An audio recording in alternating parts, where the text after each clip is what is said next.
And చాలా మంది ఏం చేస్తారు అంటే అసలు ఇంటర్వ్యూ టెక్నికల్ రౌండ్స్ ఇవన్నీ కంప్లీట్ అవ్వక ముందే శాలరీ నెగోషియేషన్కి వస్తారు అనమాట. సో అవన్నీ కూడా హెచ్ఆర్ టాక్టిక్స్.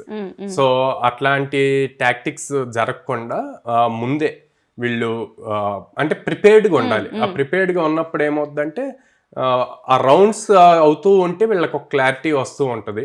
అండ్ ఎప్పుడైతే మీ స్కిల్ ఫస్ట్ ప్రూవ్ చేసుకుంటారో అప్పుడు బాల్ మీ కోర్ట్లో ఉంటుంది. సో మీరు అడగటానికి ఉంటుంది, హెచ్ఆర్ అడుగుతా వాట్ యు ఆర్ ఎక్స్పెక్టింగ్ అని చెప్పి. సో అలా అడిగినప్పుడు మీరు డైరెక్ట్గా ఇంత అని చెప్పొద్దు. సో ఇంత ఫిగర్ అని చెప్పొద్దు, as per my skill set and as per market.